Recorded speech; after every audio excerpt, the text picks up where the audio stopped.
Larry Bird played in this era, I think he'd be in Europe. You know, I respect Dennis. A lot of respect Dennis. Know Dennis well. He's a good dude. I lived that 80s era, and Larry Bird was one of the greatest three-point shooters that's ever played this game. Percentages. It ain't about that. It's about hitting big shots. There are competitors. And then there's Larry Bird. He didn't just play basketball, he ran it like a boss. He didn't just make shots, he made statements. Every bucket felt personal. Everyone in the building knew who controlled the moment. And if you even thought about disrespecting him, the payback was fast and cold. Guys who crossed that line weren't just dealing with a matchup. They were walking into a storm. They had to face his brain, his toughness, his nonstop trash talk, and that icy stare. You could hear the tension in the locker room, see it in defenders' faces, and feel it every time he touched the rock. And I get in, Chuck Daly has me starting one time, and Larry looks around and goes, what's up, Sal? I said, nah. He goes, you on me? I said, yeah, I got size on you right now. I've been watching every move. He goes, y'all not double teaming? And he's looking around. He goes, yo. I go, nah, it's just me, fella. He goes, mouse in the house. Mouse in the house, and they change the play, and he catches the ball, he does this, and he shoots it. He says, Sal, you better ask for a double team, bro. I got 2 quick fouls because I'm smart like that. Yeah, he was, and he was always in shape, and he hated Bill Laimbeer. Bird had this savage way of shaking even the most confident stars. Veterans from every era tell the same story. If you tested him, he made it hurt, and he handled it himself. Every possession, no shortcuts. When the shot clock started ticking, it felt like a warning siren. Each second was Bird lining up his next statement. Some players tried to brush it off. Others learned the hard way. You could talk slick one trip down the floor, and the very next play, your pride was gone. That's why legends all agree. Poking Bird was playing with fire. It didn't matter if you were a Hall of Famer or a fresh rookie. His response was sharp, calculated, and ruthless. What year was this for you? This was my first year. Oh, okay.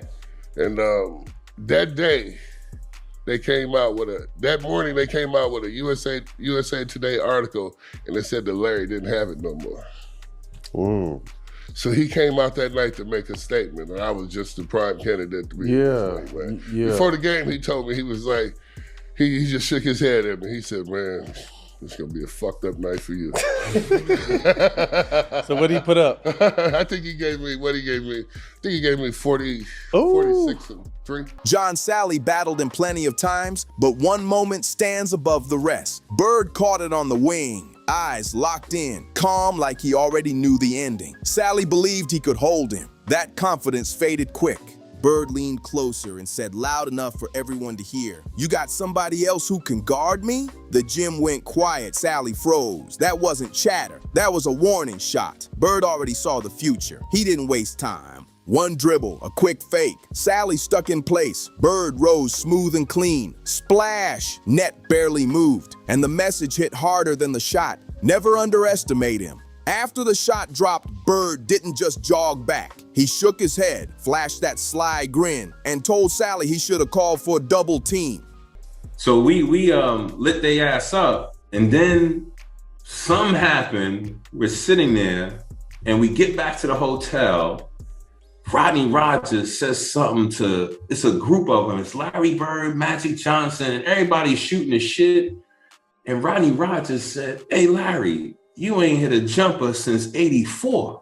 That wasn't random trash talk. It was sharp and calculated. Bird had a way of pointing out your mistake and making you feel it instantly. That single possession stayed with guys long after the buzzer. It was a masterclass in humility, timing, and respect. Larry Bird didn't just pile up points, he delivered lessons. Defenders walked away replaying every wrong choice that led to that moment. Facing him wasn't just hoops, it was accountability in real time.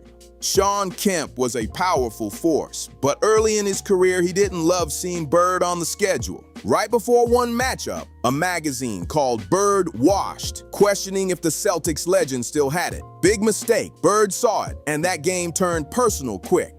From the tip-off, his focus was locked. Kemp later said every stare, every cut, every pass felt like a warning. Bird wasn't out there for cardio, he was hunting. When the ball touched his hands, you could feel the shift. Kemp tried to bring the same energy, but Bird was too crafty, too accurate, too locked in. So what happened? Larry used to always call me Cheesy, right? He's like, Cheesy, who guard me? And I was like, I got Kelly, I got Lamb, I got Benson. He's like, you ain't got no brothers? He's like you. He's like you. Disrespecting me. That's what he said. Straight up. That's exactly what he said. He said, hey man, you can't put no white dude on me. Hey, bro. That is straight disrespect, right? He said, don't put no white dude on me. So check this out. So the next year we come back, I said, I got somebody for your ass, right? Yeah. He said, who you got? I said, Rodman. By the final buzzer, Bird dropped 40. He controlled the tempo, attacked every mismatch, and made sure the disrespect had a price. Every bucket screamed back at that headline, and Kemp understood it was bigger than points. Bird mixed skill, basketball IQ, and pure edge into one dangerous combo. Facing him that night wasn't just about playing defense. It felt like trying to survive. He made sure Kemp and everybody watching knew exactly what happens when you question his greatness. Doubt him, and you were volunteering for a long evening.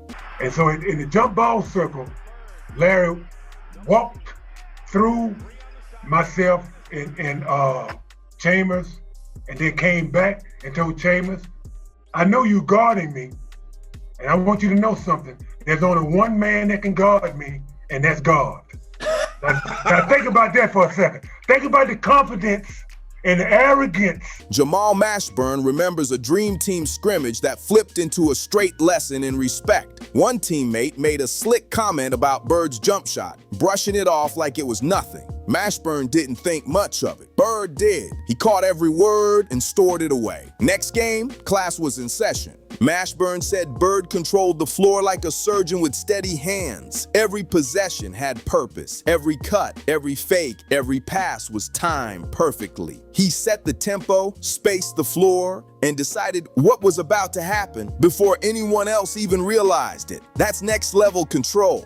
When the ball found him, that jumper was automatic. Splash after splash from all angles. Each bucket carried the same message. Question me again. Larry shooting a three-pointer, and then I call a timeout, and they didn't count the three-pointer. So he's very upset with that, so I diagrammed the play. He says, heck with the play, Case. Give me the ball and tell all the rest of the guys to get out of the way. I said, shut up, Larry. I'm the coach here. Okay. All right, Dennis, you take the ball out, give it to Kevin, then you throw it to Larry, and everybody get the hell out of the way. Mashburn watched as Bird calmly reminded everyone who ran the show. It wasn't loud arrogance, it was enforced respect. The court turned into his classroom, and nobody left confused. By the end, even Mashburn admitted they fully understood how Bird handled disrespect. Isaiah Thomas never sugarcoated it. Talking about Bird, he said one of the biggest mistakes was putting a white defender on him. Not about race, but about underestimating his skill and mind. Bird would spot any mismatch and attack it instantly. Thomas recalled a game where they tried guarding him with a smaller, lighter player. From the first possession, Bird made them regret that decision fast. He broke defenders down with angles, slick fakes, and perfect timing. Every catch, every pivot, every release made it obvious. This wasn't just talent, this was brain power. Bird was always 2 steps ahead, reading the floor like a chessboard while everyone else was playing checkers. If Larry Bird played in this era, I think he'd be in Europe. His game was fit for Boston at that time in the 80s and stuff like that, but today's world, oh, hell no. There's no way. I'm not downplaying him because he's a great player at that time, just like I was. But I'm saying, no, there's no way. No way. Isaiah Thomas said Bird didn't need to yell to earn respect. You felt it the second you guarded him. The strength, the accuracy, the mental pressure, it hit fast. His dominance wasn't loud or flashy. It was cold and planned out. Putting the wrong guy on Bird, that was asking to get embarrassed. The warning was simple. Underestimate him and he'll light up the scoreboard in front of the whole arena. Respect was mandatory. Robert Parrish remembered the tension before a matchup with Tom Chambers. During warm-ups, Bird leaned over with that calm swagger and started talking, loud enough for people nearby to hear. He told Chambers the only one who could guard him was God. Parrish said it didn't sound like a joke. It sounded like a promise. Chambers had skill and confidence, no doubt, but Bird's words shifted the energy instantly. From the opening tip, he played with sharp focus, backing up every bold claim. Parrish watched as Bird controlled the tempo, attacked every defensive mistake, and punished even tiny lapses. You know, I respect Dennis. A lot of respect Dennis. Know Dennis well. He's a good dude, but that's delusional. Delusional. Larry Bird could play in any era and do the same thing he did in our era. It couldn't handle him. Today's players could not handle him. Period. Chambers felt it quick. Those weren't empty words. Every cut, every pass, every jumper was calculated to send a message. Parrish said Bird's trash talk was just as strategic as his basketball IQ. He used it to get inside your head before the game even started. By tip-off, the tone was already set, and everybody knew who was in control. You either showed him respect or you learned the hard way. Bird never let anyone forget who owned the court. Coach Casey Jones shared one of the coldest examples of Bird's confidence during a tight, high-pressure game when the Celtics were fighting to stay alive and the arena felt heavy. During a timeout, Bird walked straight up to Jones and said, "Tell everybody to move and give me the ball." It wasn't ego, it was awareness. He understood the clock, the pressure, the matchup. He knew what the moment required, and he trusted himself completely. That's not arrogance, that's control. This kid here, who's a journeyman, he was a poor man, Danny Ainge. In today's NBA, I don't know what game he's looking at. You can't touch the guy. Anytime you touch anybody, a three-point shooter, come close to them when they're landing, it's a foul. I lived that 80s era, and Larry Bird was one of the greatest three-point shooters that's ever played this game. Percentages. It ain't about that. It's about hitting big shots. So, you know, that guy, man. Bird wasn't loud, he was certain. When Jones passed the message to the team, nobody pushed back. They already knew. Next possession, Bird got it, and everything clicked into place. He even let the opposing bench know what was coming. That's next-level confidence. Jones called it a leadership clinic, pure basketball IQ on display. Bird didn't need to shout to command respect. When he said clear out, everybody cleared out. And the result, exactly what he predicted. Then Dennis Rodman stirred things up by saying in today's NBA, Larry Bird might be playing in Europe. That line shocked people because it questioned how greatness translates across eras. But Rodman made one thing clear. He wasn't taking shots at Bird. He was highlighting how different, how unique his style really was. Rodman explained that today's NBA is built on speed, explosiveness, and positionless players flying everywhere. That style doesn't look like Bird's old school, steady approach at first glance. But Rodman made it clear Bird's IQ, leadership, and total control of the floor would translate anywhere. Even if the pace changed, his mind would still run the game. Rodman even said that overseas, Bird would still carry a squad, the same way he lifted the Celtics. His vision, timing, and shot-making weren't tied to one era. They were universal. Bird didn't just put up numbers. He controlled tempo, forced defenders into bad spots, and stamped his authority on every trip down the floor. Rodman joked that maybe Bird would tone down the trash talk in Europe, but his core, that wouldn't shift at all. Not everyone saw it that way, though. Dominique Wilkins had a totally different take. He battled Bird again and again, and there was always real respect between them. Wilkins said their matchups were physical, intense, and serious business, but both knew they were facing greatness. Every game tested skill, IQ, and pure will. Wilkins admitted Bird demanded full focus every second. He flat out rejected Rodman's claim, saying Bird's game was timeless.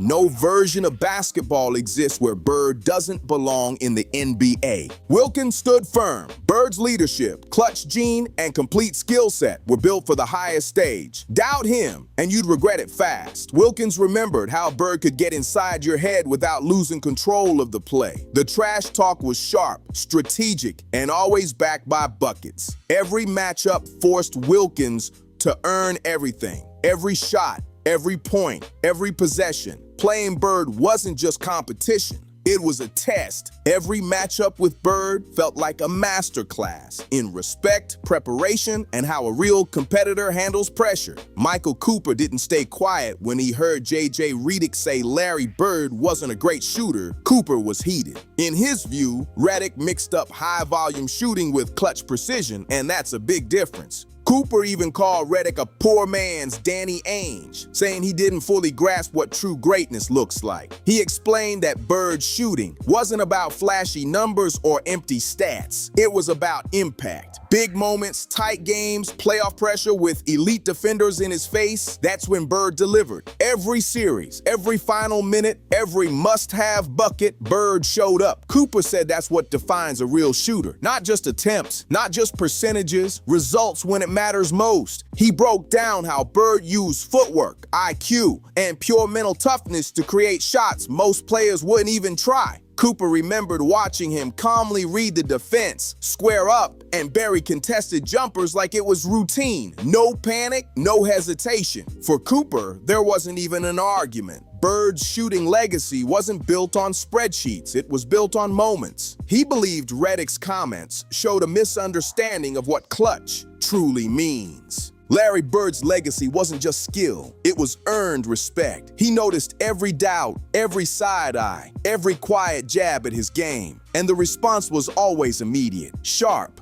calculated, relentless. His drive to win wasn't normal, it was different. Every possession was a warning shot, every play a chance to stamp his authority. His trash talk wasn't random, it was strategic. The timing was sharp, the execution clean, and the response to disrespect was immediate. Doubt him, and he turned that into fuel. His shooting, leadership, and elite basketball IQ separated him from everyone else. Bird didn't just score, he ran the game. He controlled tempo, dictated matchups, and made defenders adjust to him every single trip down the floor. Every move had purpose. Every jumper sent a message. Every moment demanded focus and accountability. Larry Bird didn't just participate in basketball. He owned it. He commanded respect without yelling and proved that skill, discipline, and mindset win anywhere. If you respect that kind of greatness, hit like, subscribe, and drop a comment. And if you want more real stories about legends who backed it up on the court, make sure you share this.